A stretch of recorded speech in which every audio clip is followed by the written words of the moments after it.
Crack him if you got him. Crack him if you got him, son. All day, every day. Crack him if you got him, Seattle. Here we are at Lumen Field. And is that a Harry Potter reference? Maybe. I don't know. I've casted a lot of Lumen spells. Lumen videos. We want to see Deuce represent. We want to see him repeat. I want some repeats. And I don't need 3 beats if they repeat. I don't need 3 beats. I don't need if 3 they beats. repeat. If they repeat. Let's go. You don't think we're gonna make the postseason? Maybe wild card. So this is Maybe wild card. This is where I'm like, I'm good for a good ribbing, but like to say we're not gonna make the postseason, now I can't even argue with you because you've sucks. Oh God. You know it too. You know it. Who's your quarterback?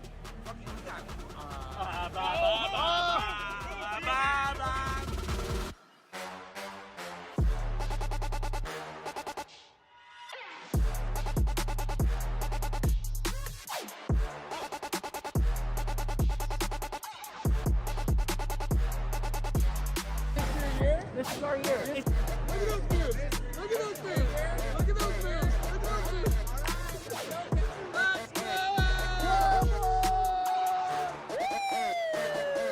go! Let's go, Cowboys! Let's go, baby!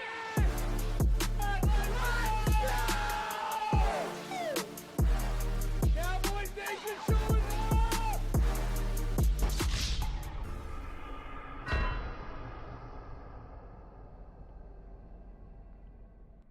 Most pristine athletes in modern history playing in the NFL. Even the offensive linemen are incredibly athletic. I mean, these guys are over 300 pounds, and you know they can Not only the size, but the speed of the linemen. Are you kidding fly me? on the field. You're telling me a guy that's 330 pounds meant to block a guy that's 290 pounds is faster than me?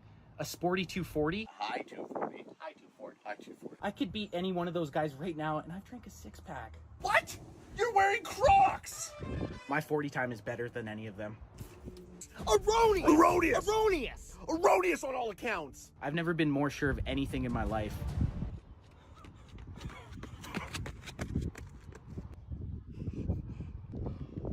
How'd I do? 13-5. Final quarter. Here we go, baby. CD for the CD, baby. And I'm going for 2. Woo! I don't know why my safety was just playing off so far. Tackle him. Yeah, well, I might be a boomer, but you sound like a pipsqueak. You don't even know how old I am. No.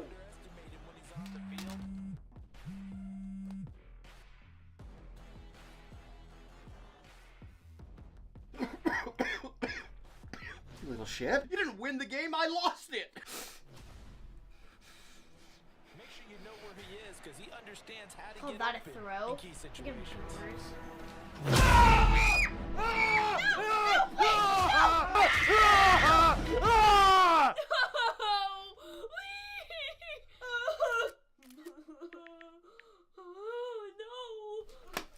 I might be old, but at least I don't still piss my pants.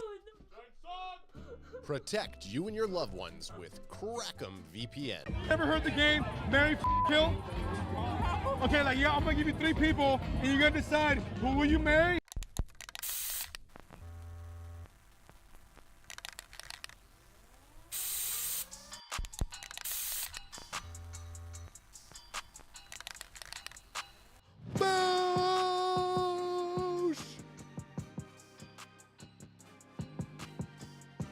I'm out of breath. That's why I'm not saying anything. Yeah, baby! Playoff week! Woo-hoo. Wild card weekend in the NFL. But before we get to that, welcome to the Cowboys Can Fan Show? Question mark? Podcast? Event? Main event? How's everyone doing? Bandwagon boys are over there getting ready. It's playoff week, our third Playoffs. Our third season in a row, fellas. Cowboys finished 12-5, secured the NFC East, going in with 2 hopefully playoff home games. How you guys feeling about that?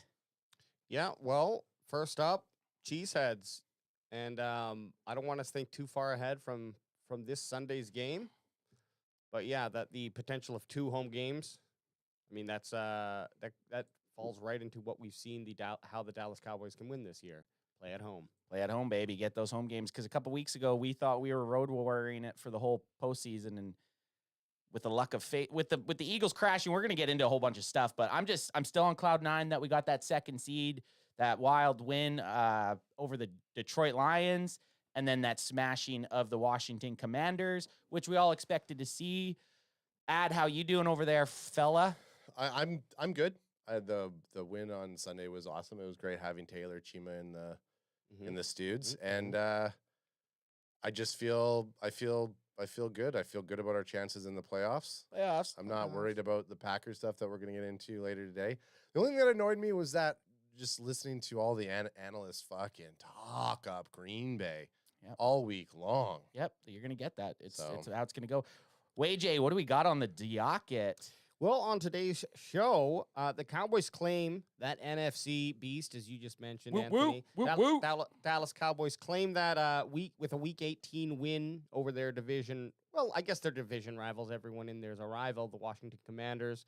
Although, as of late, have not been much competition. But Dak Prescott still rose to the occasion and led Dem Boys to victory to keep that home win streak alive. Brandon Aubrey was literally blocked from kicking a perfect season at least one time, and then he shanked it, but then he got that 50-yarder. He doinked her. He did get a doink. I still don't blame him. And CeeDee Lamb punched his ticket into Dallas Cowboys Hall of Fame, essentially.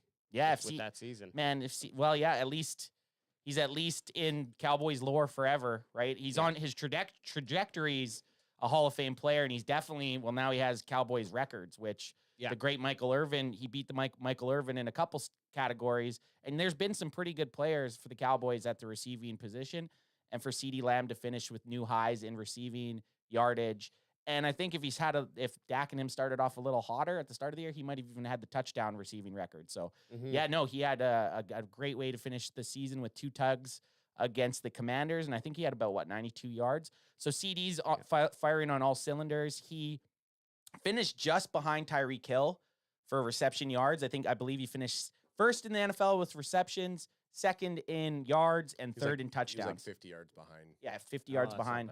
But damn, much closer by week 18. Pretty funny that we collectively called that as a group. I wouldn't say with the exact numbers, but we said what we'd be happy with, and we were in the ballpark with everything. Yeah, he cleared the yards by far. We even lowballed him in the yards. We were 1,400 yards, and we'd be ecstatic. And he hit almost 1,750. I said 1,200 yards. I know, but I said 12 tuds, which he did. He did, and then we kind of were all at 120 receptions. And I remember even saying that I was like, I don't know if he's going to get 120 receptions. That's pretty high. And what did he finish at? 133, 133, or 131. Man, what a season! What a season! But this weekend, Big Mike will be having some flashbacks when the Green Bay Packers take the field against the Dallas Cowboys in what should be an exciting wild card weekend matchup. The Dallas Cowboys are favorites, and we'll be sharing our thoughts and hearing what Chad has to say about this upcoming must-win wild card matchup. Plus, we're going to do some score and bowl predictions. Woo! All this and more on today's show. Crack 'em if you got 'em. Crack 'em if you got 'em. If you got 'em, baby. Big Mike flashbacks. That sounds like a sports pub. Big Mike's flashbacks. Big Mike's flashback. Yeah, and it's just and it's all based around food and sweat. Oh, that's it. Yeah, it's all like the sweaty burger. What do you think the over under is that Mike sleeps with a sleep apnea machine? He does. He has to. You think he's rocking a sleep apnea machine? So Big Mike's rocking that sleep apnea. I think he should, but he refuses. Thinks it's voodoo. Yeah, that's voodoo. Yeah, Mike, they're gonna his suck wife, my coaching power out of me. Well, he has a beard, so he definitely doesn't just have the nose one that I have. So he probably, when he's clean shaven, he's been on the sleep apnea machine. He definitely has. Definitely does. So for playoffs. Playoffs. So guys, I mean that Washington game, there was some takeaways from it, but I think the end of the third quarter, we were all kind of drunk. We were just drunk and not even really paying attention to the game. Let's be honest. Realistically, we were watching for the big plays. We all thought going into that game it was going to be a beatdown. It was a little dicey at the start. The Commanders actually had a 10-7 lead at one point, but the Cowboys completely just pulled away from them, scored a touchdown before half, came back out with the ball in the third quarter, marched down again. fucking sliced and diced, put those guys to bed. Cowboys secure the 2nd seed. Yeah, I mean, after going into halftime up 21-10, and it felt like a comfortable lead with how the momentum had shifted. And then by the end of the third, or actually probably halfway through the third, it was like, okay, It was done. This is sealed up. Nothing against the Commanders, but they just had nothing to really offer. I mean, they kept things interesting like in pockets throughout the game, but that's about it. Yeah. Were you guys at all worried during the game? Like when it was 10-7 for the Commanders, did we think, it's going to be maybe a back and forth? I was like, oh shit, here's one of those fucking 33-31 type of games that the Cowboys are going to find themselves in. But defense ended up coming around, and then offense, I mean, to be quite honest, I don't think the Cowboys necessarily played exceptional. They didn't make mistakes, and they just kept scoring. They scored the ball and scoring. In the second half. They just kept scoring, and this is the one time in the season that deferring the kickoff at the start of the game actually worked out in their benefit. They scored right before half, which AJ said put them up 21-10. Then they came back out right again on their next drive to put it 28-10, and that was pretty much like, okay, I feel a lot better. I would have felt a little bit. The only time I would have felt a little bit nervous is if we went into halftime 10-7. But they went down. Mm-hmm. The Cowboys, they went up going into half, and then that was pretty much game over. Yeah. Michael Clark in the chat says, in all capitals, so he's yelling, I was at the game, and not for 1 second was I worried. Good. Okay. I like that. I'm glad. Well, yep. Yeah, I was just saying, then Bocce just follows that up with anyone going to the game on Sunday. He was going to crack one with me because Bocce is going to be there at Green Bay, but Boots on the ground. We'll get more into that. Okay, AJ, what you got, dog? What you got? What you got? Nothing. We're just chatting. We're just chatting. We're just chatting. I don't have nothing specifically, but just to touch on the running game coming into its own, and this was something that actually Curse had mentioned. Curse. Shit, it's been so long since I haven't been screaming his name. I can't say it properly. But he also mentioned this, although this comment specifically is about Tony Pollard kind of turning it on here the last couple weeks. Since week 9, TP20 has been ranked 3rd in PFF rushing, and 5th in yards after contact, and 3rd in missed tackles. So he's running like a top 5 QB since week 9, even though his stats aren't like screaming at you, hey, this guy's performing well. When he gets the ball, he's doing everything he can to move it forward. And then we also had, I think, a combined nearly between Dowdle and TP20, we had almost 120 yards. Yeah. Which some running backs I'll give you will do that themselves. But as just a backfield, that was nice to see. And there was more runs in a couple more yards, handful of yards with CD Lamb and some other trick run plays there. But it's nice to see the run game coming in together. And like Kira mentioned, he said he feels the defense also is starting to play their best football of the year. Well, you have guys coming alive like you have Donovan Wilson and Jordan Lewis, who were kind of shaky earlier on in the season, but are now coming up and making some plays. With regarding the Tony Pollard situation, we haven't been as down on him as everybody else. Like we felt actually pretty good about him. Like when he has got the opportunities, he's made plays. I think the only game that he was kind of a little lackluster in, I want to say it was the Dolphins game, but he had no chance. He was getting tackled before he was even at the line of scrimmage, where to me, that's more of an offensive line problem than it is a running back problem. And then PFF backs that stat up, saying he's top 5 in contact or broken tackles, and then 3rd as the rush grade. So I like where he's playing and how he's looking going into the postseason, where you better be able to run the fucking rock, because you can't be one-dimensional in the playoffs. Well, he had rushing. He had 6 rushing touchdowns, and I think that's where a lot of people are kind of hyper-focused on, is like, yes, but Zeke did 12 plus touchdowns a year. Okay, that's true. Maybe that isn't his strong set, and that is something to be concerned about, especially with that missed, was it the Lions game? Yeah, the Dolphins. Dolphins. When he got tackled on the 1/2 yard fucking line. inch yard line. So that would have put him up to 7 had he got that, but still, I will say that, like, yeah, that's low numbers for your starting running back. You'd like to see that at least 8, 10. 10 is kind of, especially when you didn't have Zeke. Like you didn't have Zeke poaching any of the goal line carries this year. So we all, and this is the thing, we all had such high expectations for TP. Like we all expected him to be the best running back in the NFL because we've seen it in glimpses where like last year, you would think, okay, you double his carries, he should be the top back in the NFL. It didn't work out that way this year, but I still think he's easily good enough to be confident in what he's going to do in the next, hopefully, 4 games. We got a super chat from Radical 808. Oh, $2 super chat. Yeah, a nice Toonie Tuesday, but it's a Wednesday. Toonie Wednesday. Saw BIB that AJ was on. Nice convo with the Washington fans. Oh, nice. Oh, hell yeah. Yeah, those were great guys. It was a nice, respectful conversation. It helps though when we're all kind of agreeing they wanted to see Washington lose. They wanted because there was the no second overall pick. And I would be in their same boat. Like, Fuck yeah. There are rare times that you want your team to lose. But how I sold it to them was like, okay, then like the players when they go out there, they're more than likely going to try to play to win. Yeah. So you just put out guys who you want to see, have a look at, and evaluate. You sit guys who are maybe some trade potential or someone who you're like, okay, you're going to be on the squad next year. We don't need to risk anything in this game with you. And that's how you can like kind of give a game away.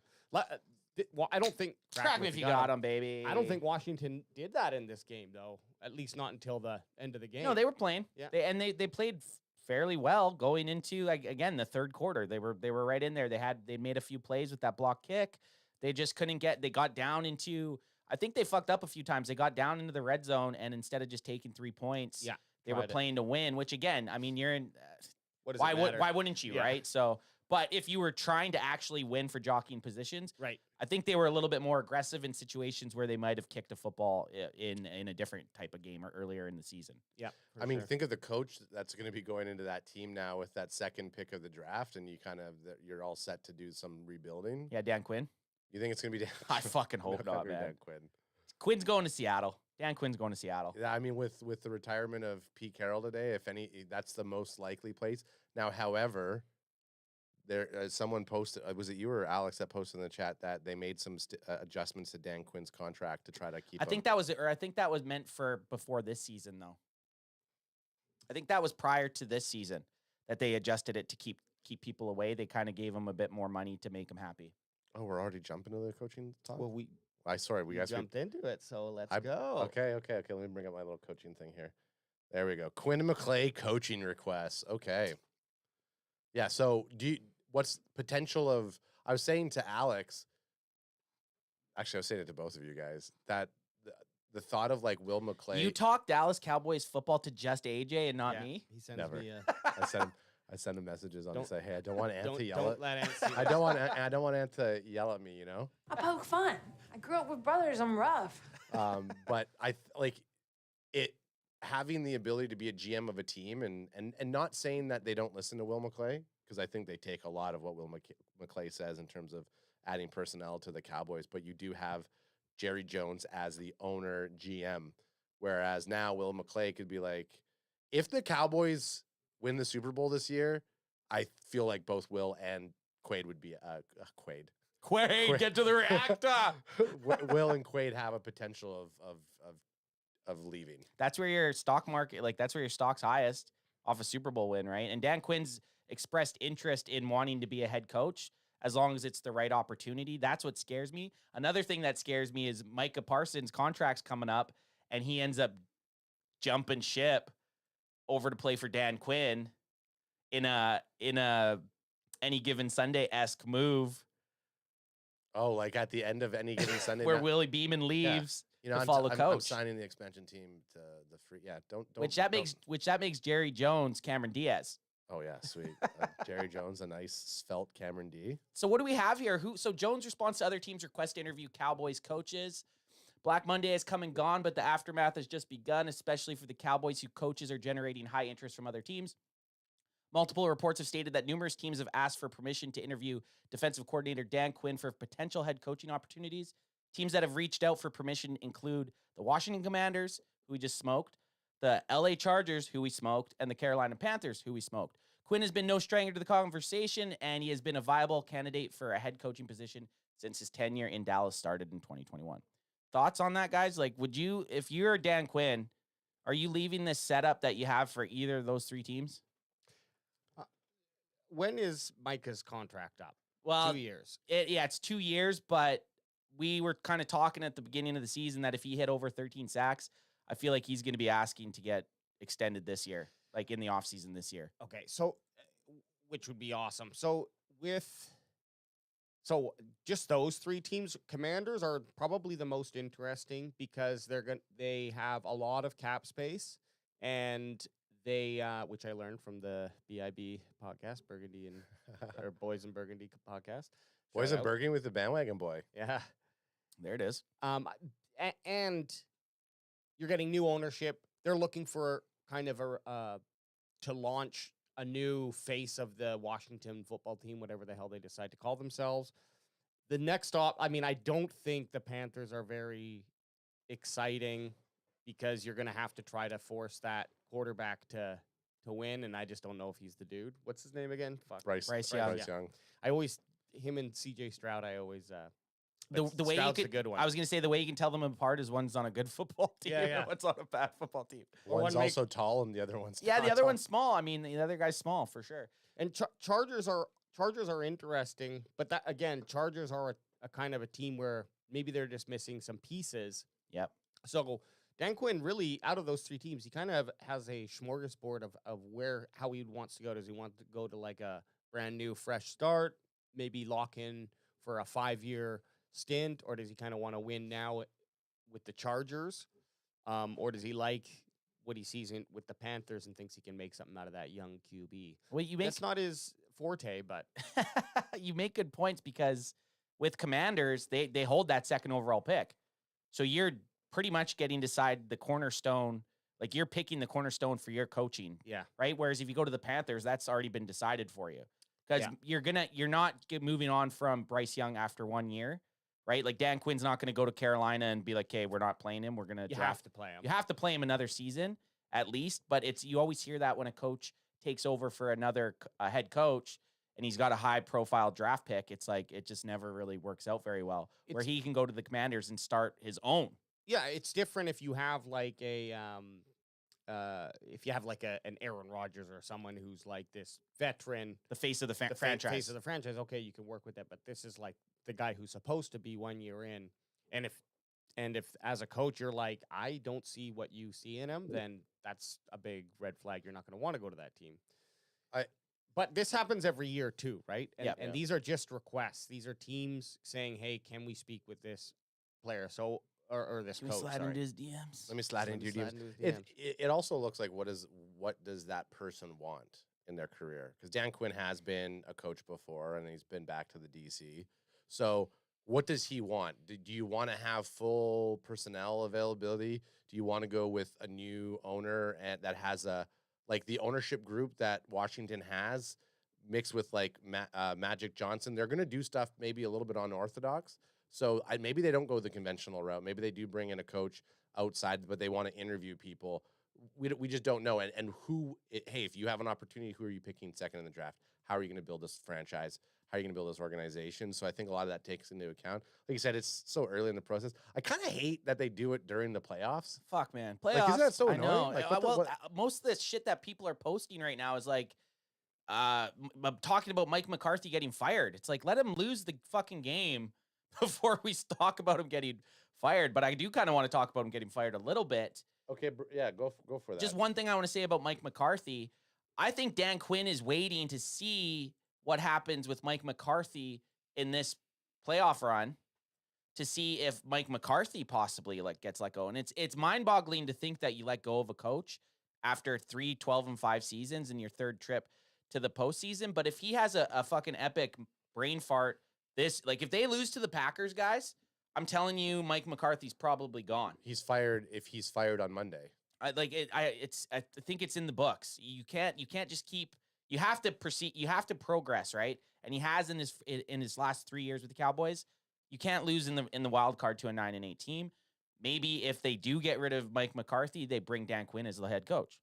Yeah, well, and that possibly could low key be the conversation that Jerry Jones has with Dan Quinn, and Dan Quinn's gonna wait until kind of like you talking to AJ about football. Oh yeah, without AJ me. and I having our freaking. Fuckers. Bocce says if Quinn leaves, pray he doesn't take Al Harris with him. boots on the ground. Yeah, no doubt. I got a question for you guys and for Chad, actually. If you have to lose one of them, Will McClay or Dan Quinn, who would you rather lose? That's a tough question. Well, ultimately Dan Quinn, because I think that he's doing more day-to-day with the team. Not to say that it's just kind of what we know about Will McClay is that Jerry Jones has kept him around for so long, so he must be good at what he's doing, or he must work well with the Jones family. So, but that's pretty much it. We don't know what decisions he made. We do know what decisions Dan Quinn makes.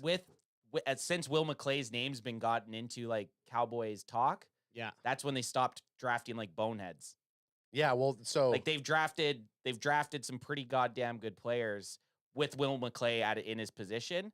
So I feel like crack him if you got him. It's kind of a weird one. I don't want to lose either of them, and we might lose both. So it'd be sweet to keep both, but I'm on the coaching stuff's fun to talk about because it's in the news right now. But it's also like Ad said, it's like let's get us into the playoffs and get like this thing going. You know what will be interesting after middle of February is to look at the available options for replacements. Yeah, I mean we could probably do that too,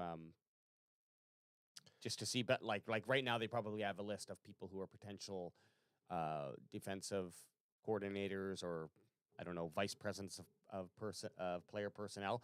But just the positive side is every single year, or at least every 2 years, some coach comes up from nowhere and does something. And so, do I think that Jerry Jones has his eyes on the prize? Probably not, but he has the money for someone to be looking out there. Whether or not that person's in-house, Al Harris? Yep. Al Harris, that replacement, or someone like a Mike McDaniels, who is just a very cool new type of style of coach. I don't know if he fits in necessarily with Mike McCarthy, but I'm just saying, like, that's the thing is, like, I'm never too worried. I don't want to lose either one of them, but I am interested. I do like what you said, that if Quinn leaves and Al Harris became the DC, I mean, that would be kind of interesting to see because, I mean, he's the defensive backs coordinator, and what's been our strong point on this defense? Defensive backs, right? So I think he has a big say in what kind of coverages they're running. So that's a good call. I never thought about that, and because I was going to go the route of like I let Dan Quinn go, keep a Will McClay, because I think getting the right players on the team is vastly important. I think they're more solid defensive-minded people that could come in, and Jerry could pay them whatever money to fit that role, or you bring somebody like Al Harris up and be the DC for us. I think like right now with all, I do think though if we do lose DQ, there's a couple of defensive players that are less likely to want to stay around than what they would if Dan Quinn was around. Now the other interesting thing is that and Cowboys Chris came in earlier and he said go effing blue, like the Michigan Wolverines natty champs won a championship, and there's a certain coach that might be making his possible way back into the NFL, which is who knows, maybe if something happens and all of a sudden he becomes the newest kid on the block, maybe he's going to get an interview to come and take on the Dallas Cowboys. The newest old kid on the block. Yeah, old man Winther coming your way. But again, I don't know. It's all hearsay. Let's hope Mike McCarthy is still our head coach. That's what I don't want to replace our head coach. The only thing that's bad. Having him come in and take over from Mike McCarthy, that means we either lost in the wild card or the divisional. I think if you have the same squad and Mike McCarthy, like you said, if we lose this Sunday, Mike McCarthy does not have a chance. He's gone. They'll be, and if it's on a decision like you got to think the last 2 years the Cowboys have went out in very weird ways. The Dak scramble and then the Zeke center, like those are etched into our brains, right? So you can't go out like that. You just got to take care of business against a 9-8 team. An interesting thing that Tammy says in the chat, she goes, any interest in Mike McCarthy? If so, Deke, you can take over as Cowboys head coach, let Mike McCarthy go somewhere else, or keep Mike McCarthy, demote him to OC, and have DQ as the head coach. I don't think Mike McCarthy goes down to... People don't give him enough credit. I'll say this: people don't give Mike McCarthy enough credit. The Jason Garrett years were fucking terrible. There was 3 seasons with back-to-back 8-8 teams. 3 seasons back to 8-8 teams with them having the NFC East on the line. Mike McCarthy can get these guys to play. He just has some boneheaded calls every once in a while. Well, I was going to say to AJ, because AJ's talking about getting like a Mike McDaniel's new school type of play calling or coach thinking in there. And, is Dak playing better with an old school coach, offensive coach calling like Mike McCarthy versus someone like Kellen Moore? I mean, maybe the offense, maybe Dak can't handle that type of offense. Maybe Dak's too old to handle that type of offense. But he's 29 years old. 30. Yeah. 30 years old. 30 years old. He's an old fucking man. That's all. Quarterbacks is a bit different. I'm kidding. Quarterbacks is a bit different, but yeah, 30 in the NFL for most positions is. I mean, what's his face? AJ Brown was calling Stephon Gilmore, old man. Yeah, and I think he's 32. Yeah. So you're not he wrong. fucking dunked on him like He dunked LeBron on just dunked on those other guys. Okay, so we got some stats up for the Cowboys team leaders. This is just final year stats. I thought it would be nice to just have a look and see how everyone ended up. We kind of know Dak Prescott over 4,500 yards, 36 touchdowns, an interception, 105.9 rating too, 39 sacks. So what? That's like an average of 2 a game, That's not too bad. Not too bad. And he threw the ball 590 times. He had a great year. Dak Prescott was a couple other games.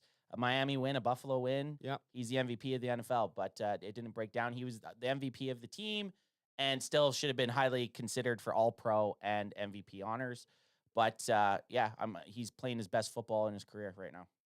Then for our running backs, Tony Pollard eclipsing 1,000 yards, 1,005 yards on 252 carries for a 4-yard average. Only 6 tutties, but he only had 1 fumble, so give it to him there. Just under 60 yards a game, so definitely turned it on a little bit more. But also Rico Dowdle, 89 carries, 361 yards, 4.1 average, and he had 2 touchdowns. So promising from the young backup, but other than that, those were pretty much our running backs. We had some good runs by CeeDee Lamb, but they were few and far between. It's funny that CeeDee Lamb actually... Like CeeDee Lamb's rushing yards look pretty good. And then Kevontae Turpin with the longest rushing attempt for the Cowboys with a 46-yard long. And I think he fumbled it on that play. Yeah. Boys, I have to interrupt again with a super chat. That's okay. Interrupt. It was my bad that for whatever reason my chat kind of got stuck and I missed a lot of comments as we were talking about the coaches. We'll get us caught up a bit here. Bot G, $5 super chat to our homie EJ Savage for the birth of his second girl. So I don't think shout out. I don't think he's on it yet, but I don't think he's on yet. But shout out to EJ Savage. Congrats on the birth of his second baby girl. Congratulations, and I'll just read EJ. And then I'll just read a couple other. Everyone else is saying congrats. EJ saying appreciate you, Boots. Congrats. And then EJ brings up a good point. He'd rather lose DQ. And then he goes, if McCarthy gets the boot, it'll be the 3rd scheme change in 3 years of Dak Prescott. Doubt they move off Freaky Mike. It just has to be like a shitty loss to Green Bay. That's all I'm saying. Oh, and he brought up Mike Vrabel got let loose. I don't want Mike Vrabel. Mike Vrabel, Al Harris, or even Wink Martinell as defensive coordinators. Yeah, as defensive coordinators. Yes. Okay, Yeah, I don't want Mike Vrabel. I don't want to get rid of Mike McCarthy and bring in Mike Vrabel. No, as DCs. Yeah, as DC. Yeah, that's not bad if Dan Quinn leaves. Yeah. Anyway, sorry, AJ. No problem. Receiving yards, of course, we know Sedarius Lamb, 135 receptions, 181 targets. Jeepers. 1,749 yards. That's 10 a game. Yeah. He averaged 10 a game. Yeah. More than that. Sorry, because they only played 10.1. And we wanted a little bit more than that when we were talking, right? I think 10 targets is pretty 13. good. We were saying 13. I said 15. We said 15, but 15 would be amazing. But an average of 181 targets, 135 receptions, 1,700 yards. He was, before going into week 7 or week 18, he had the most yards by any player in the NFL. He was 19th on the list for most yards in a season after playing 16 games. So that's like with all the greats, right? Like the guys that only played 16 games. He cracked the top 20. With this game, I think he might have cracked the top 10, but of course it's with that extra game. But that doesn't take away the amazing season he had. Like he had a top 20 you could argue he had a top 20 season for a receiver in NFL history, right? So fucking pretty cool to see. Now, Brandon Cooks, I'm just skipping tight ends for a quick second to look at Cooks and Gallup here. So Cooks had 54 receptions, 657 yards, but 8 touchdowns. Yep. Very respectable. And he had a 12.2 average. So, which is what you have to look at a little bit, right? He didn't get a lot of targets. Those were all eaten up by CeeDee Lamb. No biggie there. But what do you think about that? We were expecting 1,000 yards. Maybe that was a little crazy. I think 800 was probably a ceiling there. But with those 8 touchdowns, it does kind of shift the perspective of his season for me a little bit. I don't think we expected CeeDee Lamb to get those 181 of those targets. I expected CeeDee Lamb to be in the range of like 140 for targets, which then that puts out another 40 targets out there. And just by looking at the law of averages, that puts another 15 to 20 receptions for Cooks, which bumps him up to right around that 900 yards plus like 10, 11 touchdowns. I think the bigger factor for his stats is that touchdown mark, right? Like he really, at the end of the year, it's that one play. It's that one play they run when he's doing the out. To the corner. And it's just always there. It's like we've seen that touchdown 4 different times, and it's been on the right and left sides. And we've even seen him pick up some pretty important first downs with that same type of catch. So I still love having him, and I am expecting some, like if they go and they try to completely take CeeDee Lamb out of the game, Brandon Cooks is more than capable to still take the top off. We've seen it. There's a couple times that Dak missed him by that much, right? So, but he had defenses burned. So it's nothing to do with the speed factor. They just haven't really connected on that long bomb. Yeah, I think if you look at some of like you were talking about, some of CeeDee Lamb's receptions plus his yardage, and you move that down to like, even if you take 200 yards from CeeDee Lamb and you move that down to Brandon Cooks, he's kind of hitting that 800, 900 marker. Definitely the first half of the season, like I think all of our guys were being vastly underutilized, and I think that obviously affects them. But at the end of the day, I don't care about individual stats. I care about team stats. Luckily, a lot of our individual stats are rock solid. But yeah, I want to see the team win. And when Brandon Cook steps in, he's stepping in at crucial moments. And you can't tell me that he's not making CeeDee Lamb a better receiver by being on that team. Oh, definitely. So get your number one to be there, and if that's what he's doing, and if he's helping coaching guys up, I hope he's on the team next year. Another important. I don't want them to get rid of. No, Brandon I would Cooks like to see him bring him back. I think he's on a 2-year. Brandon Cooks is still here for another year. Okay, good. But I do like to see for the CeeDee Lamb, a really important stat, that yards a game, 102 yards a game, and even Cooks, you got the 41. But getting past wide receivers, our true number 2 receiving option was Jake Ferguson, which we weren't sold on going into the season. I'm going to ask you guys now, are you sold on Fergie? Oh, yeah. Yeah, he's definitely an impressive player. And I think his stats show at 71 receptions, 761 yards, 5 touchdowns. So a little light. Give him 3 more, and then we're talking like that's a 70 receptions plus 700 yards plus 8 touchdowns plus. I mean, I think that's what you're looking for in your. We would have been happy if you told us that was his stats at the start of the year. Oh yeah, we would have been like, okay, he's taking the slack of Schulte being gone. Sorry, I'm dying over here. Speaking of sleep apnea. That's blah, blah. The kind of upsetting thing is Peyton Hendershot just fell right off and didn't really do much. He actually seemed to be on the field a lot, but they did not look his way at all. Were they using him more as just a blocker? But anyways, I think he got a little too feisty for my liking sometimes out there. I'm almost causing some penalties. Well, but great block though at the end of the nice punt block. I like to see him doing it for special teams. But you add Schoonmaker and Hendershot's reception yards, they're just over 100 together. They're combined for 2 touchdowns. I think that's the biggest disappointment. Yeah. I've done this a couple times this episode already, but prior to the season, we had a couple hopes and dreams for the tight end room, right? Mm-hmm. Like, sure, Jake Ferguson exceeded expectations, but our tight ends as a whole completely fell off for I'm saying stat wise. Sure, they've, and I mean, you could even argue it for blocking. Like, our running game hasn't been as imposing as it was last year. So tight ends as a whole, I mean, not the greatest season, but they're still young. I mean, we invested a 2nd-round pick in the 2023 draft. We invested a fourth in Ferguson a couple years ago. So they're still young, right? So Yeah. like they could even, if Ferguson keeps progressing how he is, like into next season. He has the attitude that I like. Oh, for sure. When you look He's at a the sounds dog. of the sidelines and you watch the game film, like he's a dog. He's a So dog. I love that. If Scooney can get up to being where Jake Ferguson was this year, and Jake Ferguson eclipses where he was this year, and he like even half of what Fergie's doing this year. That's the only thing with that is like next year, if Scoon has 700 yards, like 700, where you're taking those yards from someone. Sorry, unless Dak sorry. has 5,500 Sorry, yards. I wasn't.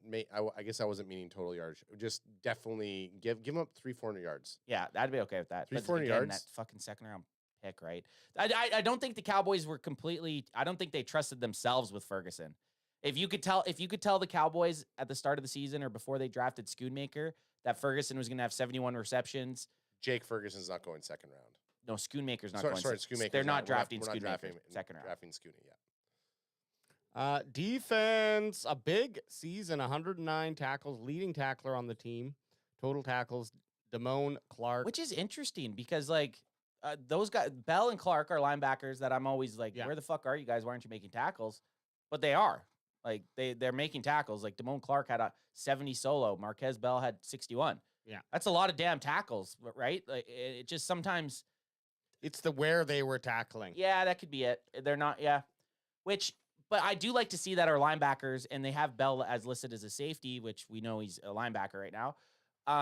It's nice to see that they are our two top tacklers because that's how it should be. Your two inside guys should have the most tackles. Yeah, and Dono Dubb finishing up with a strong end to the season. His last couple games were really good, and he certainly came to play. Did he have a forced fumble and interception? No, J-Lou had the forced fumble and the interception, but Wilson had an interception, though. A very back-to-back games with interceptions. Right. Yeah, so happy with that. And that's what I wanted to point out. You just said his name, Jordan Lewis. 3 forced fumbles. Yeah, man. This season. He's ripping and gripping. Ripping and gripping. And yeah, J-Lou, the last couple games, I mean, exactly where you want to see that player be playing going into the... Like, how many times when we watch, like, who do they fucking target? They target J-Lou. Everybody else is locking Start of the season. Even, yeah. So mid-season. Mid-season. That first Eagles game. So, like, around that first Eagles game, whatever, week 6? Yeah, something like that. Week 7, week 8, something like that. Right around there, every single time a big play was happening, it was usually on J-Lou. So, it's nice to see that getting... like his last 4 or 5 games, he's been playing very, very well. Been doing great. It's awesome. Love it. We don't have the snap count, but I'd love to see Sam Williams' sacks to snap count ratio compared to Dorrance Armstrong on Micah Parsons, like his actual defensive snaps. Yeah, his like where he's actually rushing the passer. Yeah, because he ended up our top 3 sack leaders, of course, Micah Parsons, 14. Then Dorrance Armstrong, who had a couple big games, so this might look a little inflated, but still ended up with 7.5 sacks on the season.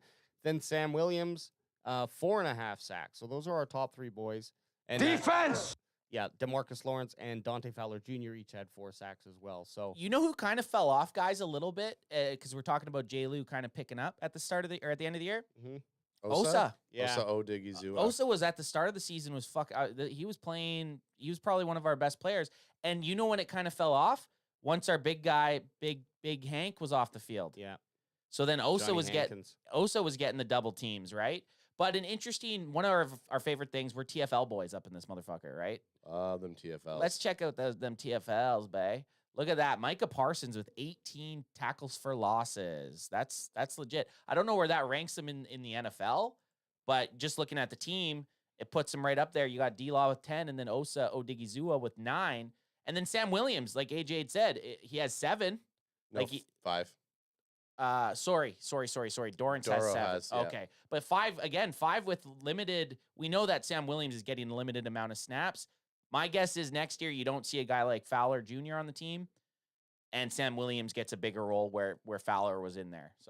So the leading tackle for a loss is Daniel Hunter, linebacker, I believe, for Minnesota Vikings. Max Crosby.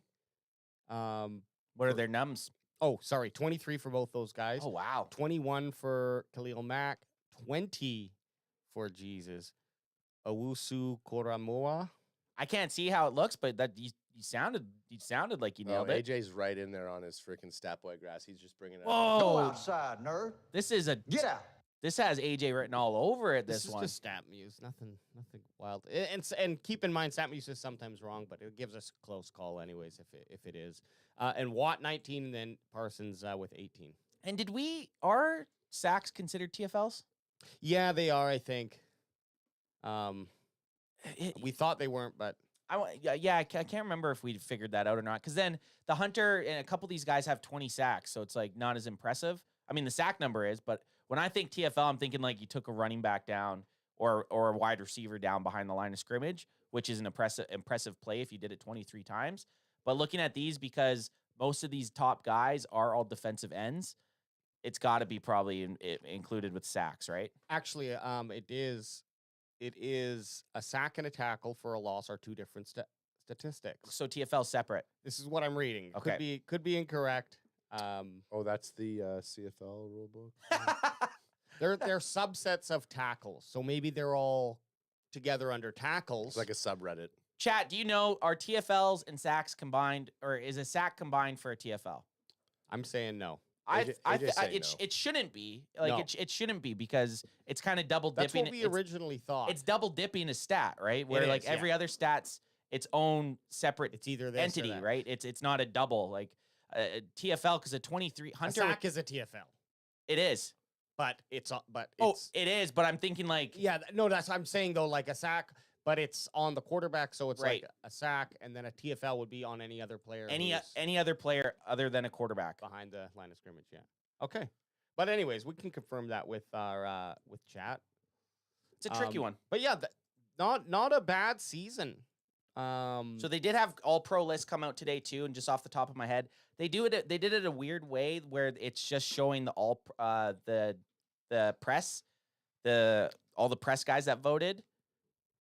I was going to say, EJ Savage saying, I don't think they're considered TFLs. However, you got to think about design QB runs and or QB sneaks that get stopped short. Right. Which is, it gets mucky when you start doing that. But I imagine the NFL, But I think NFL's adding that up. anytime a quarterback is tackled behind the line of scrimmage, regardless if It they're should be ready, a sack. It's a sack, yeah. Okay. I believe. It should be. If I tackled the quarterback, even if it was on Yeah, the you design can't- run, but it was behind the line of scrimmage, I want that sack number, baby. Yeah, I Get don't think that they sack, can. I don't baby. think they can say. I'd it. want that boosh number, baby. Oh, I want that boosh. But so the all pro teams came yeah. out today, and guys that I know made the all pro team. I think they still have guys that they're going to bring out, but AJ has it up here. You have CeeDee Lamb, who made it as all pro 1 for wide receiver. You have, oh shit, Tyler Smith made it? I think they fucked up. Did Tyler Smith make it? I don't know. This Shit. is from USA Today. Oh, okay. So both our guards made it, Just came out. but Tyler Smith didn't make the Pro Bowl. Like, that's so weird. January 10th. Interesting. I Dak- like to see that. Dak didn't make it.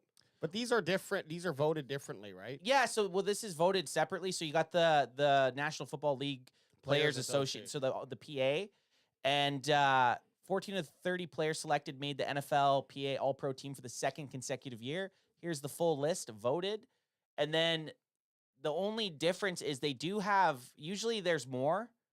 So right now this is just the first team. Well, no, there's first team and there's second team, but there's usually more than one quarterback that gets All Pro. I'm pretty sure. I might just be talking about math. Josh Allen got it over Dak. Okay, so Josh Allen got it over Well, Dak. chat was bitching about it earlier. But CeeDee Lamb, Tyler Smith, and Zach Martin, 3 all pros on offense. There you go. And then what do they have defense up here too? I don't. Micah Parsons just didn't make it, but Deron Bland, our boy, Deron not so bland, 2nd-year player, all pro, Hey, there baby. he is. That's what we like to see, man. It's- That's sweet. It is weird how these lists are so different. Like, I'm sure there's a lot, but just from a Cowboys perspective, how these lists are different from the. Okay, so this is Pro Bowl, pro team, all pro. All pro, yeah, which is the actual like legit. If you had a choice, like Tyler Smith didn't make the Pro Bowl, but he made an all pro, you'd rather be an all pro player voted than, on by your. yeah, by the Associated Press over just a game that you go play flag football, right? Yeah. You just don't get a trip to, is it in Hawaii right now this year, or is it somewhere weird? I think it's Hawaii. It's usually, but it might be somewhere else. An interesting one on the defense, you got Pat Surtain, who Mhm. we were, that's who I wanted them to draft until he got picked before us, then we took Micah Parsons. So, I mean, I scouted him basically. Yeah, yeah. Hey, you called it. Roquan Smith makes off-ball linebacker too. Well, and we wanted the Cowboys. We We wanted Roquan Smith when he was up and they were trying to trade him from Chicago. I was like, go get that motherfucker. Okay, Like he would have made this team insane. EJ's saying this is separate from the AP All Pro. This is the NFL PA All Pro that we're looking at. Oh, okay. Well, shit, they got too many lists. This is just who they think it's gonna be. This is NFL Players All Pro. Okay. Yeah, this is the NFL PA. So it's not the Associated Press yet. No. So which one's the main one? The AP one? Associated Press is like the one that actually gets put in. And then so EJ's saying this is only voted on by the players. Oh. The NFL PA one that we're looking at right Which now. you could, I'm pretty positive that the guys you're looking at right now are going to be. Yeah, well, I saw the list too. The National Football Players Association. Okay, yeah, the second annual. So what the fuck? So the All Pro list not come out yet? Then I guess. EJ Savage, the AP is the big one. Yeah, AP Associated Press is the big guy. Which they fuck you up here by just NFL PA, AP. They should just be separate entities. Yeah, and this one goes up to Math and Michael Clark. Smoke it up, smoke it up, smoke it up. AJ's already fucking blast. So yeah, I don't see the AP. I just see the NFL Players. Okay, Association. okay. So So the all, and that's why I was getting confused because usually on the AP one, there's multiple quarterbacks. right. Yeah, first and second. Well, there's even on the first team, there's usually two, and then there's a second team. Yeah. And then a ninth team. Police Bo in chat says go Packers, and I say go fuck yourself. Hey, so We coming for you, cheeseheads. Nom nom nom nom nom nom nom nom nom. So Fuck! You shut the fuck up! let's going into playoff talk. Playoffs. Actually, we'll save this for we'll go into playoff talk, and there's a question I have, but we'll discuss that down here. So we got the Dallas Cowboys hosting those green. Yep. We didn't have it on the list, and as I was building it out, can we look at our power rankings? How did we end the season? Did they do an end of season power No. rankings? There's no power rankings. Okay. It's done in week 18. Okay. So we finished 3. Yeah, which makes sense. The only two teams I'm putting ahead of us are the Nine Nerds, and the Ravens. Okay. Sweet. The Ravens. The Okay. Ravens, crack them if you Crack got 'em if you got 'em. them, baby. So we got the Dallas Cowboys hosting the Green Bay Packers for the wild card weekend here, 1:30 p.m. PST on Sunday. That's 3:30 CST or Love that time. 4:30 EST. Yeah, it's a great time. Our show will kick off 1 hour before the game does right here on youtube.com/@CowboysCanFan. So if you're listening to this, hop over, come join us for the game, or just search Cowboys Can Fan, CANFAN. You know, like Canadian fan. If you're hearing And we'll this, show up. yeah, if you're hearing the old this, Google. if you're hearing this anywhere else and you've never watched our YouTube show, you're missing out, son. I'm definitely fatter than you think my voice sounds. Not that fat. You're, like fat with a PH. But after we win, you'll see me shirtless. So there Oh, you go. shirtless Antha hits different after But a you're win. svelte when that shirt comes off. I'm all jacked up and blotchy from all the booze. Like an early 1900s lumberjack. Yeah, no muscle mass, just just bulk, Just beer, no water. Just fucking bloat. just bloat. I go to the wide shot here, and I totally forgot you had your mannequin beside you. I have literally not been looking at your mannequin that you've had. That's good. That's Tony Romo right there beside me. That's Tony Goat Romo. No. Tony Ghost Romo. Yeah, Tony. Yeah. Hey guys, Gilmore and T. Smith are likely to play in today's game. That's not good for the Cheeseheads. Man, and what we were talking about during the live stream, which we do, like AJ said, every Sunday during the Cowboys games. That's right. Gilmore, we were hoping was just a popped out collarbone, Mm-hmm. and look to our happiness. That's all it was. They went back in there and just did one of these. Yeah, One of those just popped her right back in there. Then probably decided, let's just keep you out for this one. You don't need to go back in You don't need today. to go back Guaranteed, if it's like a playoff game, Oh yeah, or an Playoffs. important game, Gilly's going back. 100%.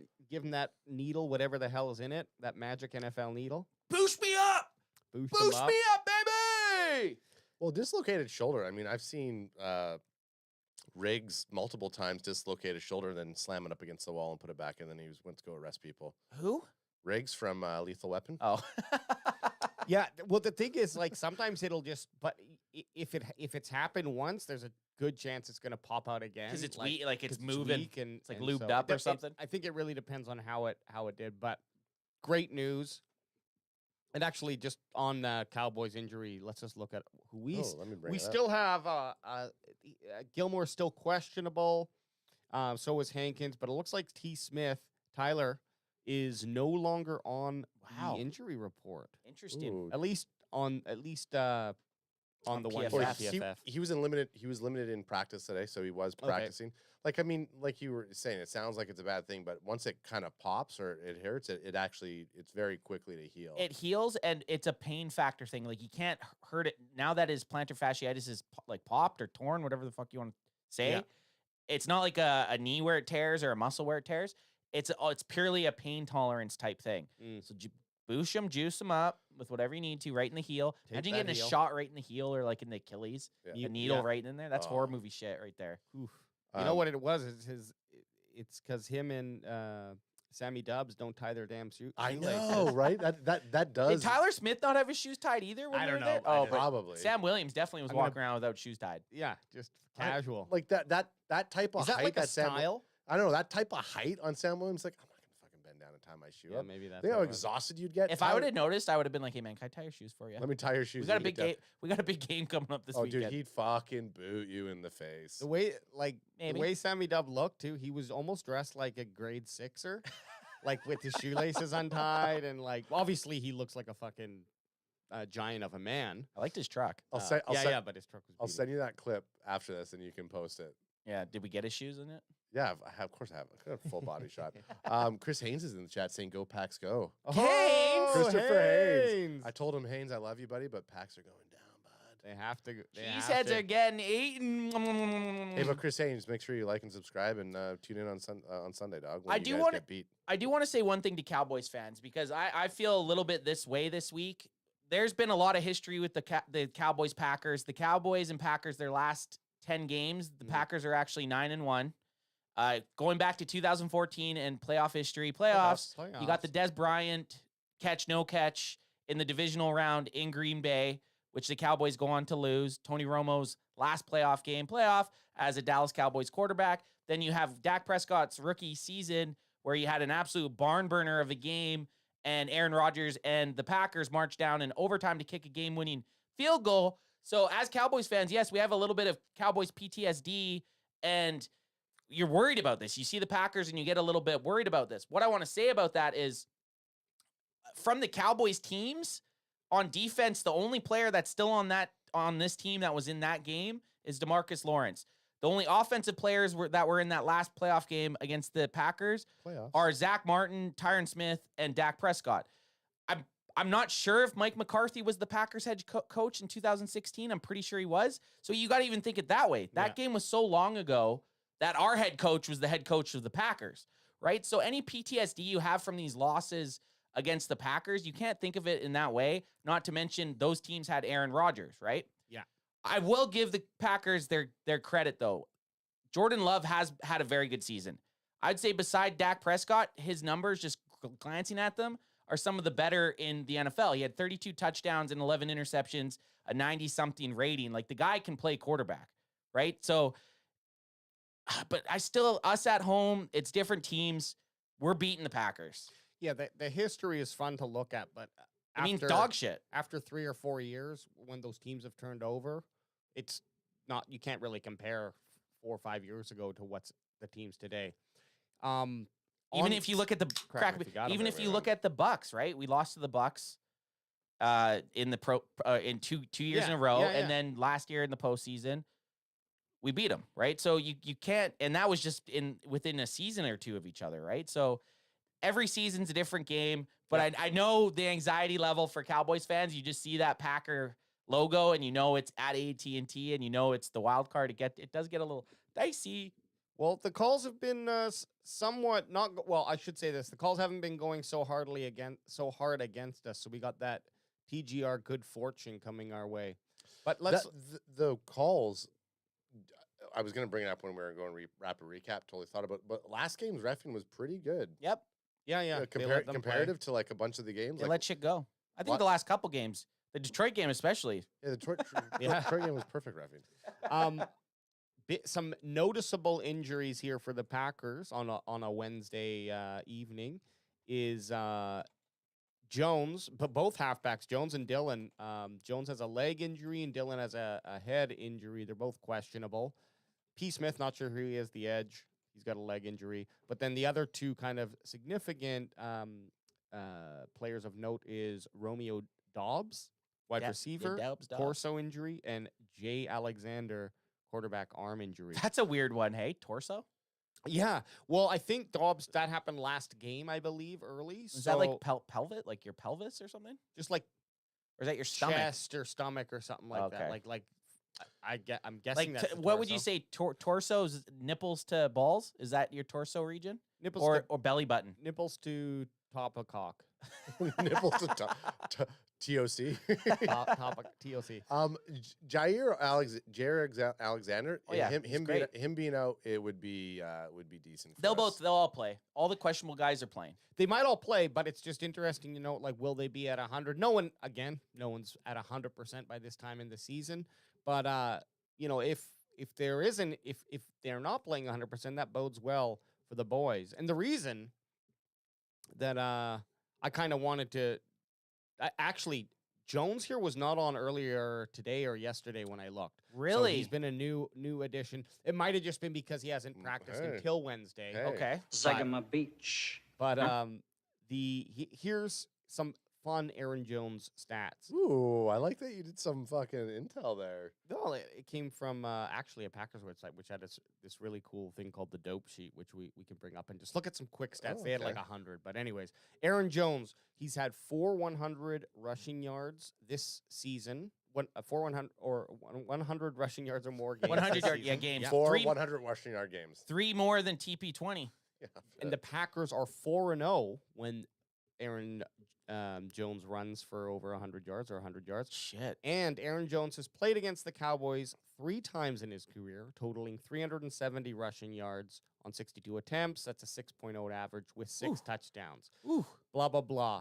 I know we're not going to take that into account because he's the only player with 100 rushing yards against Dallas since 2017. So it is somewhat He's an outlier relevant, basically. But I think that's the matchup for me to watch in this game. Not to jump the ship right to that conversation, but Aaron Jones, if we can keep him contained, it's going to really help the Cowboys, especially if let's say Dobbs and Alexander are not out there able to contain or catch the ball as well as they should. That's going to give the boys just a little bit of a step up.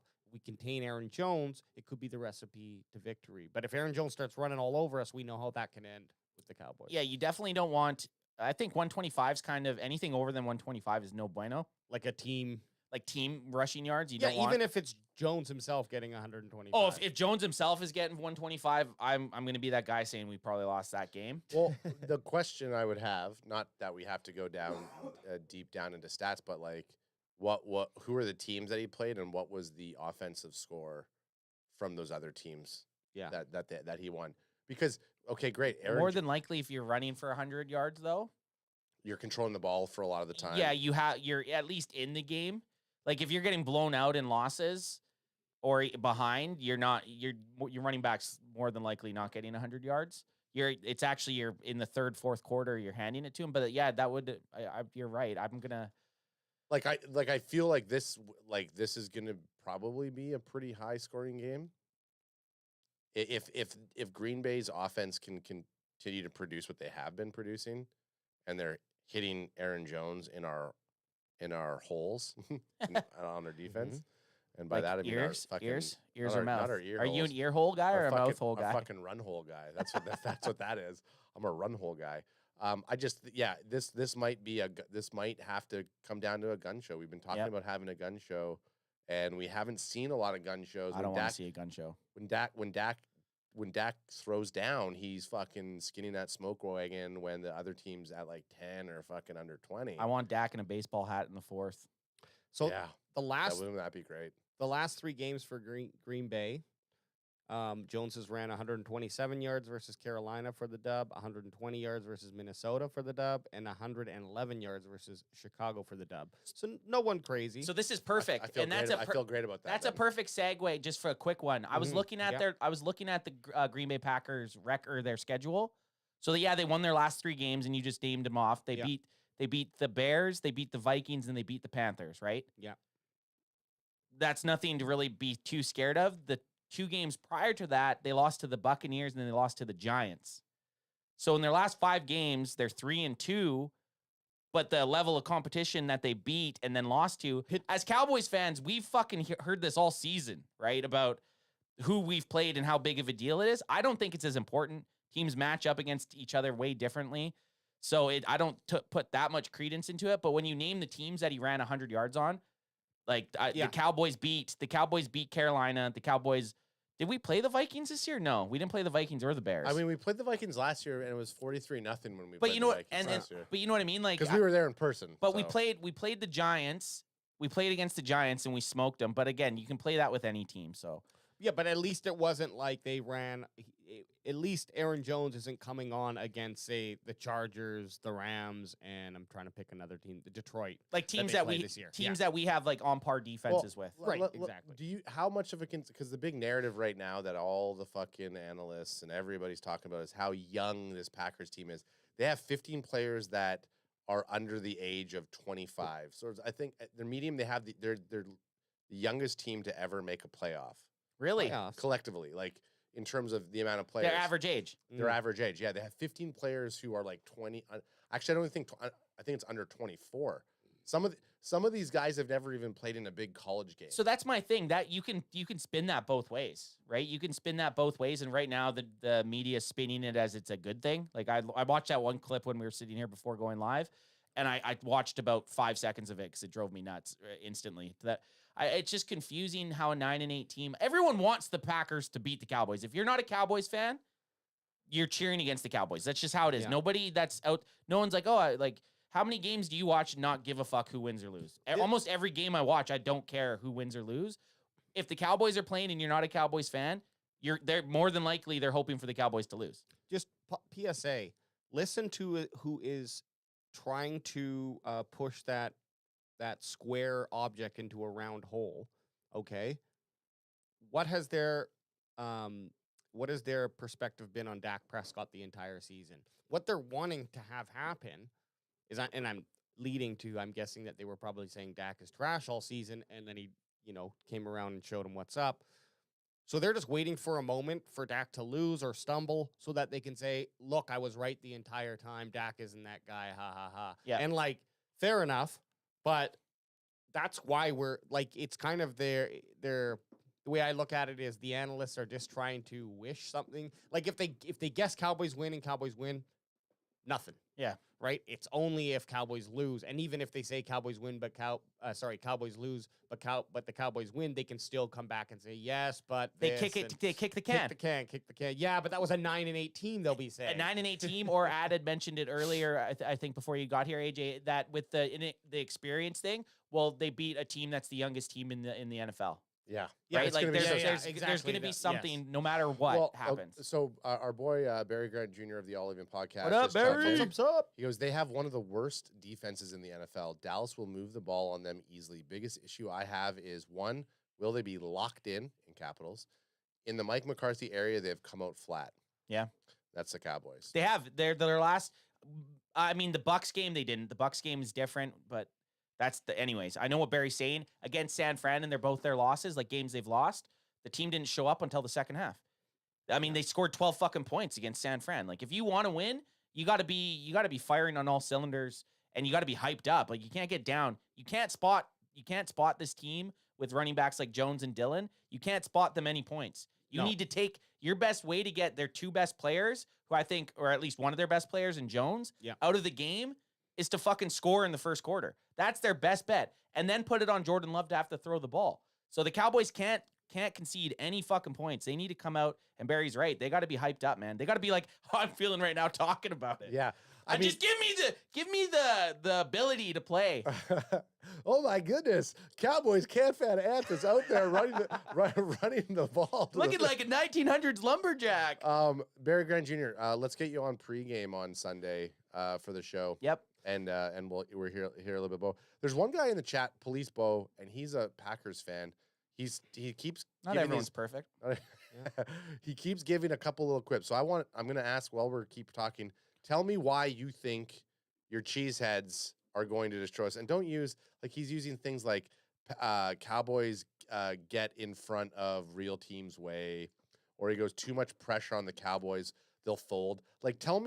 Give me from a fan's perspective, because you're a Packers fan, tell me why you think your Packers are going to beat our Cowboys. And also, please, Bo, like and subscribe and come join us on Sunday to watch the game. Yeah, Sunday watch the game. So I can call you a bitch again. Yeah, and you can meet Ultra Cowboy on Sunday. That's for sure. So with a victory over the Green Bay Packers on Sunday, just to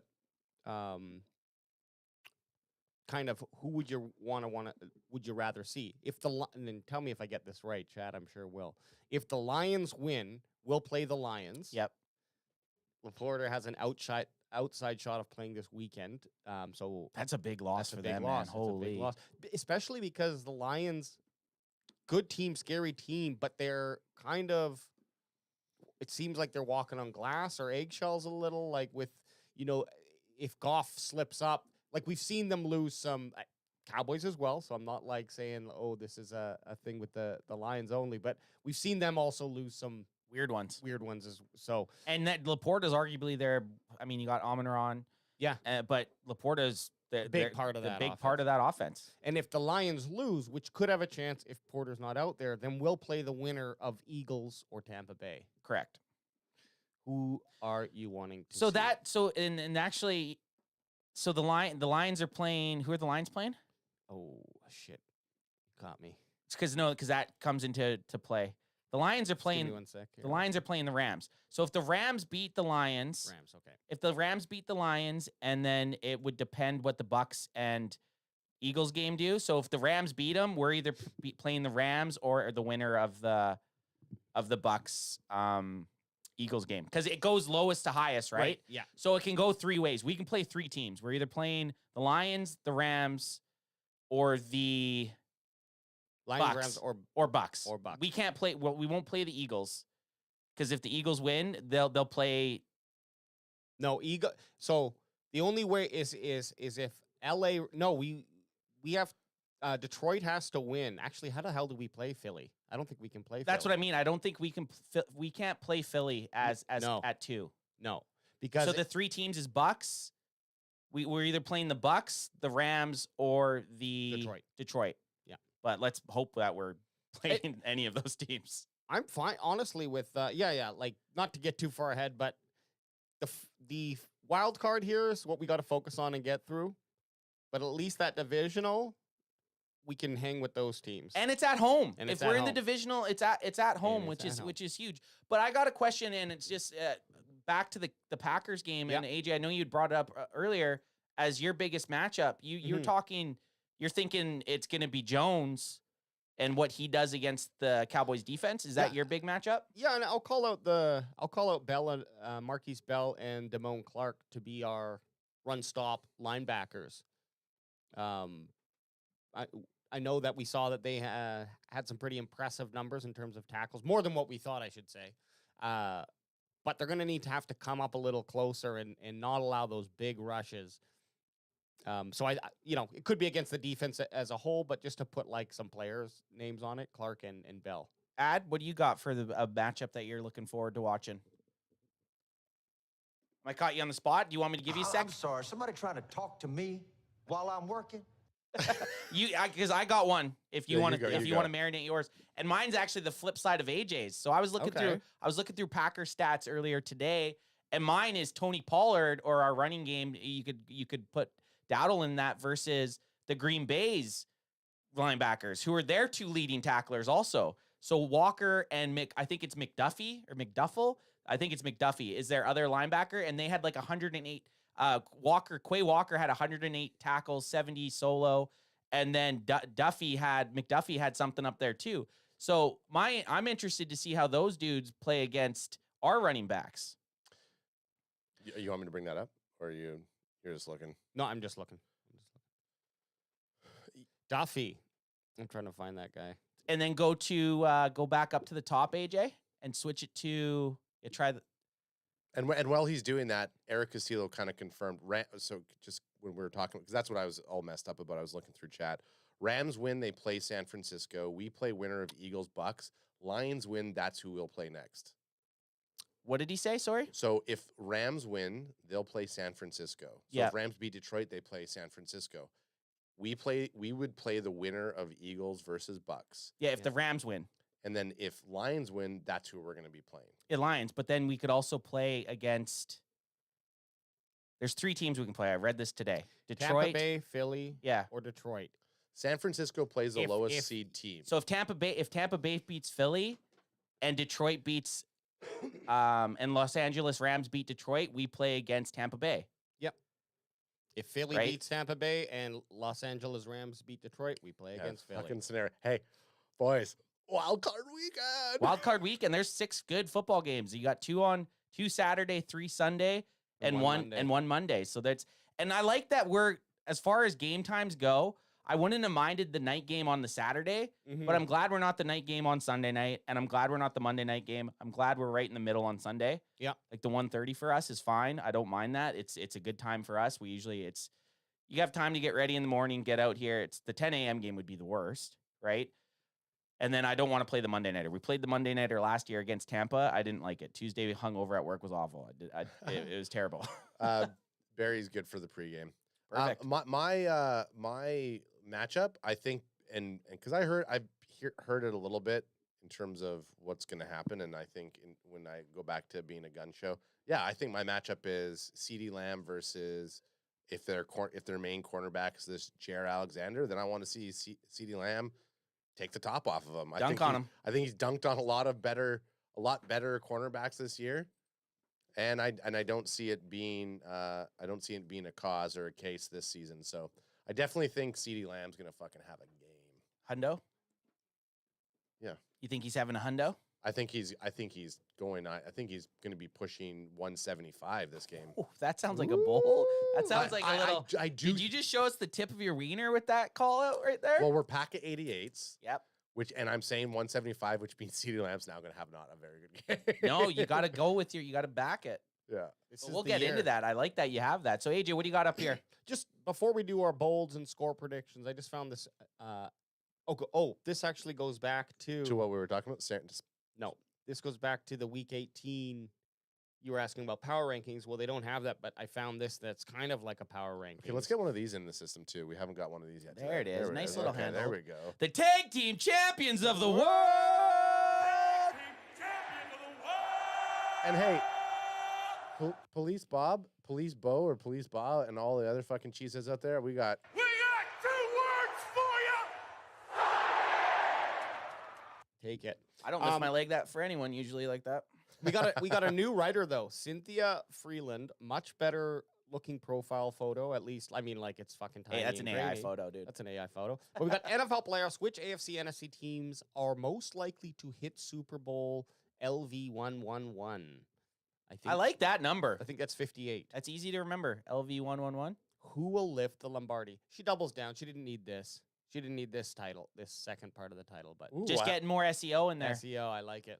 She wanted to get Lombardi Trophy in there. That's the only reason for that second sentence. So what we can either do the number, like 1 through whatever, I guess, where the Cowboys are ranked, or do you want to guess the percentage of the chance that they have to win? Say it one more time. So there's a number, like we usually guess the number. I think that's probably easiest. Yeah. But they also on this, they give a number also. They have a percentage chance. Let's fucking do both. Let's do both. Okay. So, what's the scenario? What's the I'm leading out 3. I think they're going to give Cowboys third best chance, and then percentage.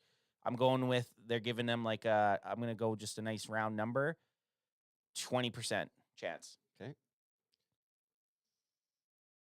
They're having the stare down over there. Okay, yeah, I definitely will say I can't pick 3. Fuck no, you can't, bitch. 4. Sure. And actually, but you can win either way. Like you get there's 2 things out here. You might not get the position rank right, but you could guess the percentage. That's why this is fun. 4, and I think they're gonna have them like a 40% chance. Okay. 4 and with a 40% chance. I don't know. I'm just bringing that up. I'm glad you're not an analytics guy. I did accidentally see the percent, so I won't guess percent, but I can't remember where. So you know, ads way fucking off with AJ asking him. Give a different one. Give a different one. 40%. Well, 40% at 4 Go outside, nerd. means that you've got Get out. Go. You've got 60% to spread amongst the 40%. 40% Okay. at 1 or 2 is high in my mind. Listen. I didn't understand. Hey, but the if assignment. if that's the kind of I didn't understand the assignment. no, but if that's what you're going into the game with, I like that. That's I thought it was confidence. like they have a 40% chance at winning. But it's a pie Super chart. Bowl. You got to think of Sorry. every other team there. Sorry. You I got would 100%. reverse it. 60% chance. What? That's even more. That's even crazier. Okay, I don't understand the assignment. Okay, so imagine there's 100% pie, and each team that's in the postseason gets a piece of that pie. You're saying the Cowboys have more than 50% chance other than the other 14 teams? So then if you went 60%, those other 13 teams only have 40% between them. That's why I didn't understand the assignment. Okay, so with that pie chart, think of it like a big giant pie. What percentage of that pie out of the 14 teams are you giving to the Cowboys? Don't say anything more than 20. I'm going to go 40%. okay. No. Let it He ride. locked it in. He locked it in.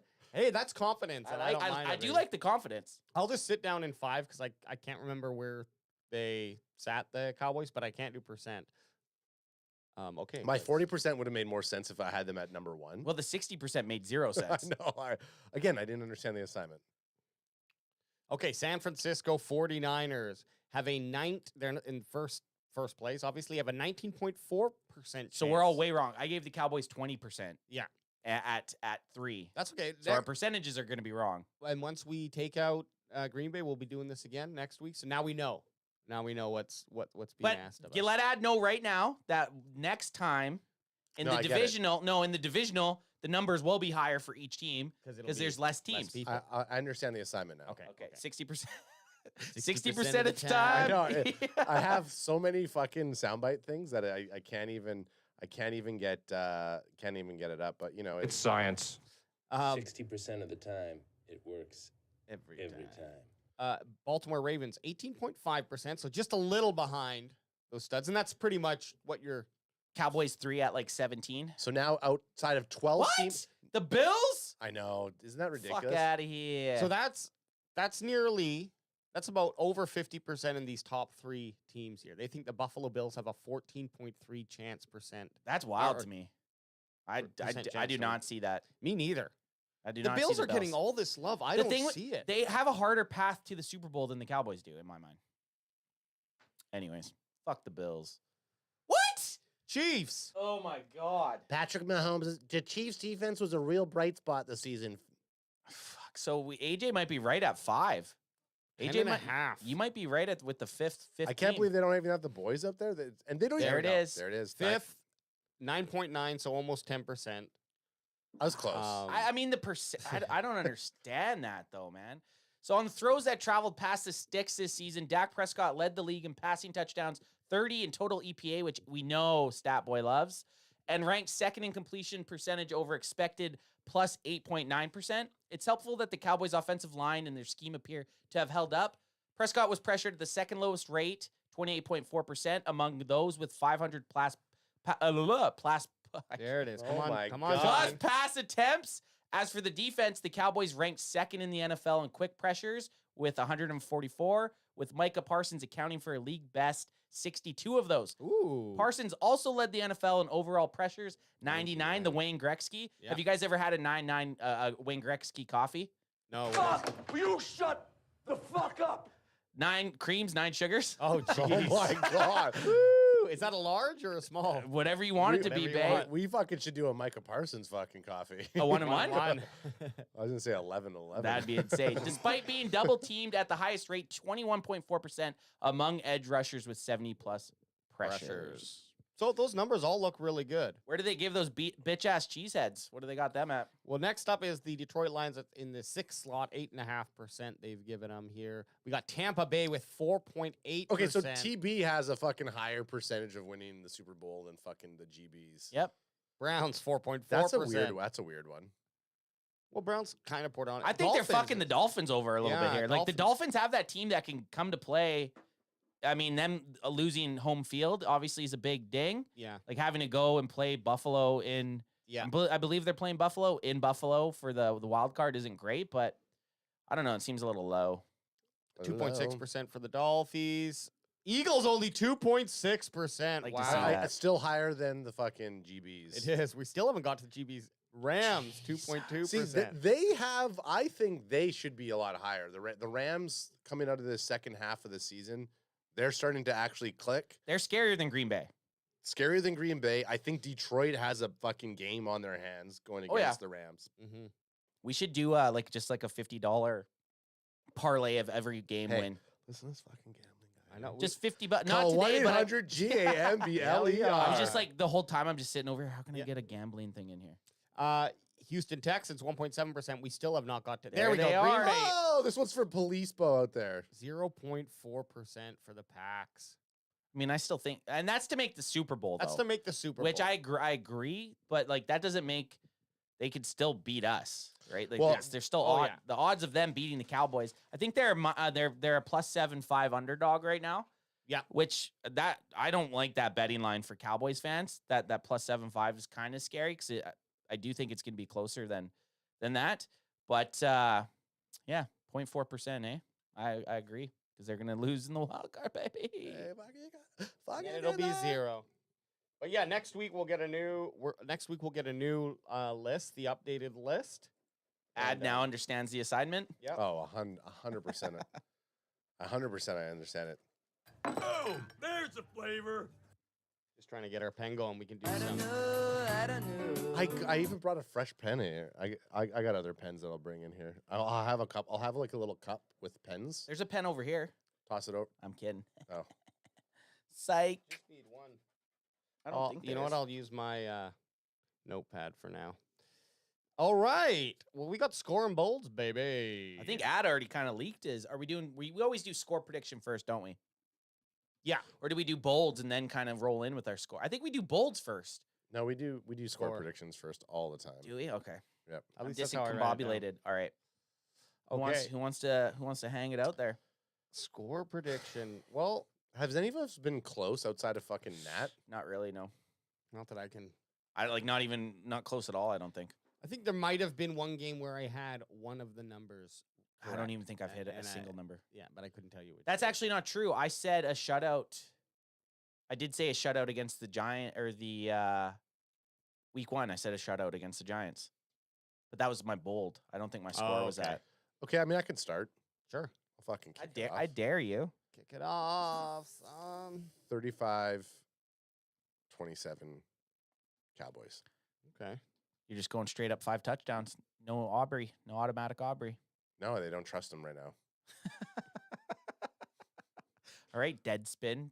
All right, Deadspin.com. Like that probably made me more irate than anything. That Deadspin article saying that just the fact that like he didn't fucking miss. It was the players broke it for him. Like just that's a very Cowboy thing. He did miss to one happen, though. Right? He did miss one. He did miss the.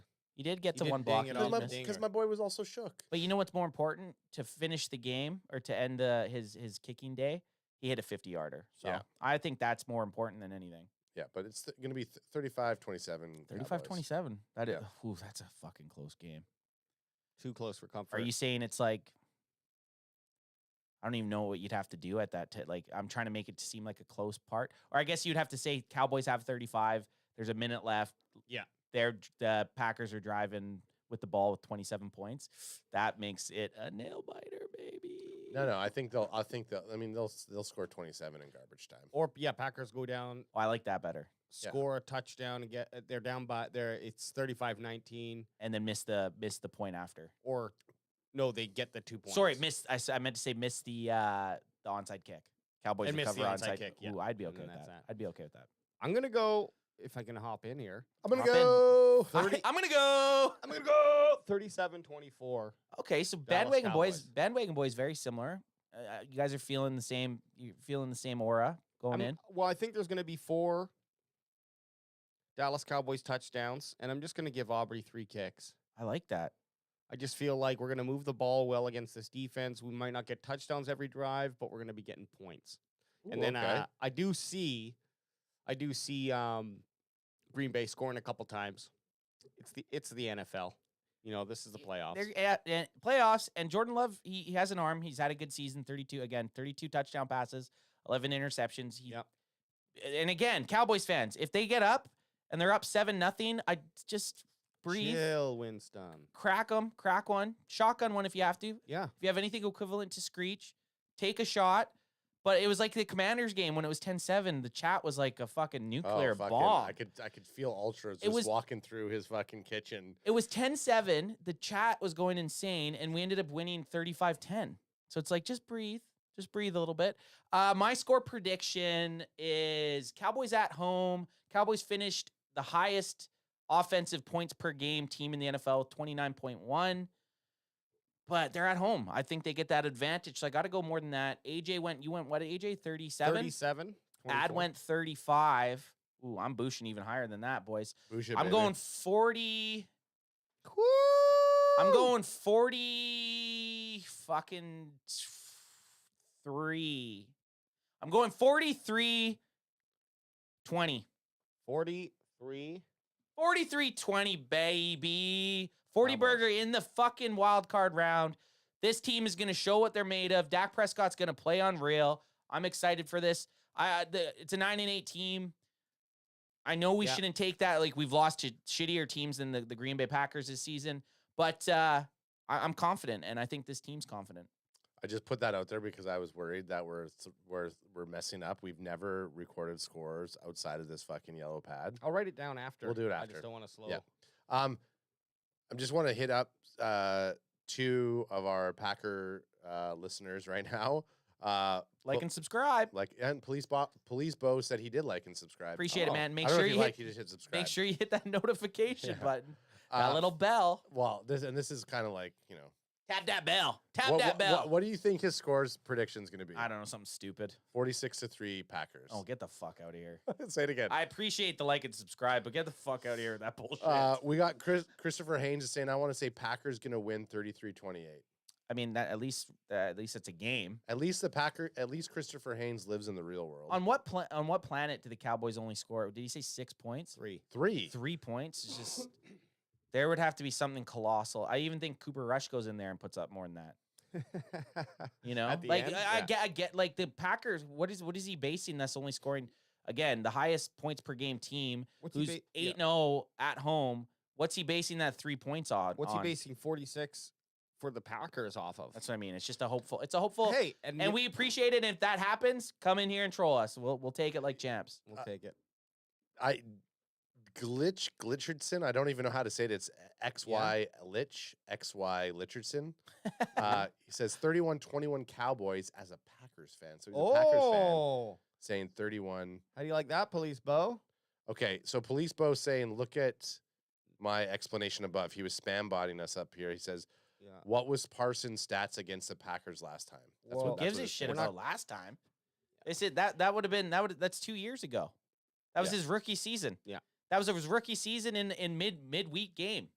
Who gives a shit? With you guys having Aaron Rodgers was still your quarterback. And Cowboys ground game is trash.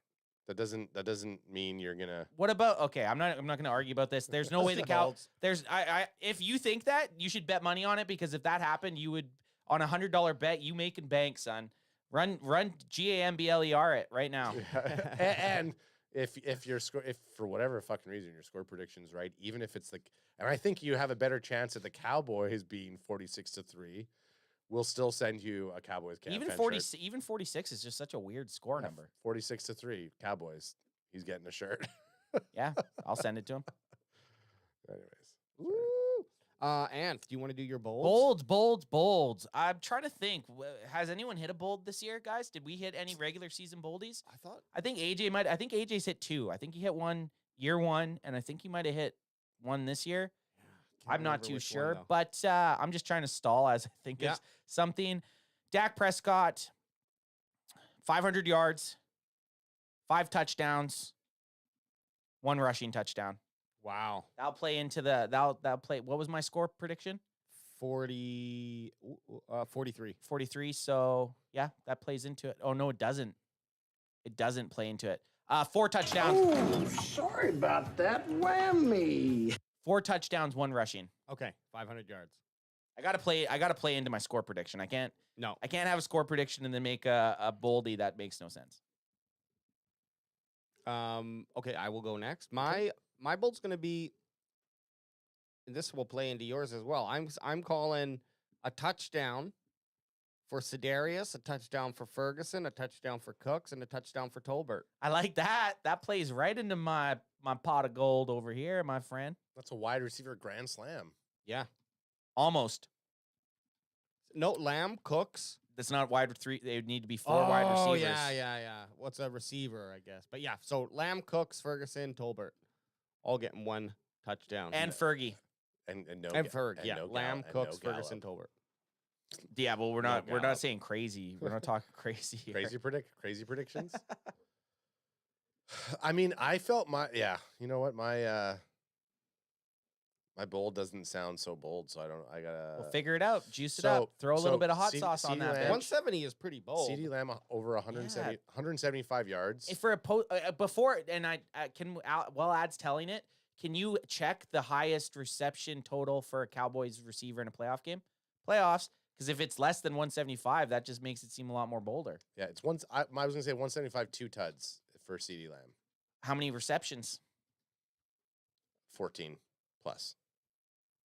14 plus receptions. You're going 14 plus receptions.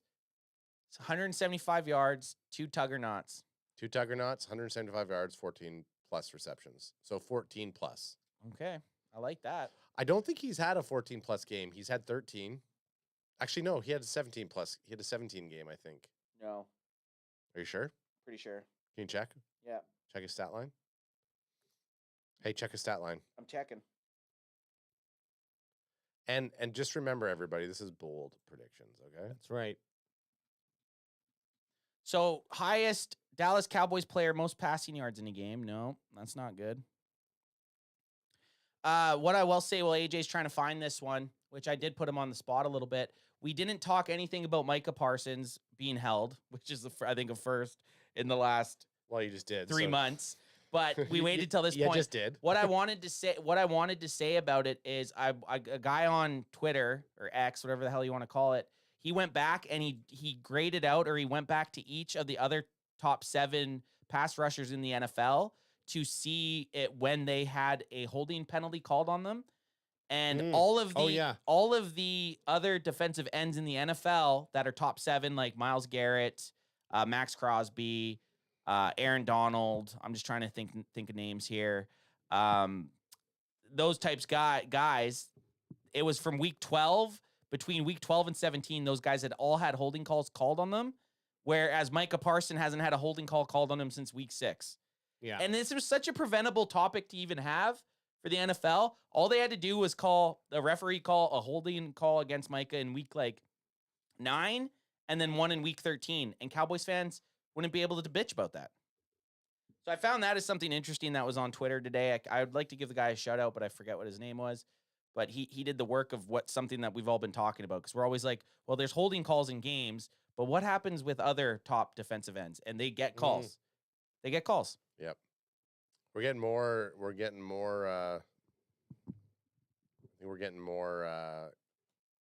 Just think what you're saying. We're getting more Green Bay fans Spit it out in here. Yeah, Green Bay fans. Hey, we're going to be doing this. We're going to be live an hour before. We'll talk the shit with us. We love it. Bring the Green Bay Packers fans in here. We are hostile, mobile, not so agile, and it's actually a perfect. Not all. I mean, there's a couple of us here that are pretty agile. I said, I'll tell you right. Yeah. Depends where you're going. Are you against NFL players or not? But this is a perfect time for Green Bay Packers fans, bandwagon boys. If you guys know personally any Green Bay Packers fans, I know maybe 2. Well, you have a couple days to tell them to go fuck themselves. Thanks for coming by, chat. We will be live an hour before kickoff, baby. Ooh. And our boy Bot G is going to be live on location. So if you're there, crack it with them, baby. Bot G, baby.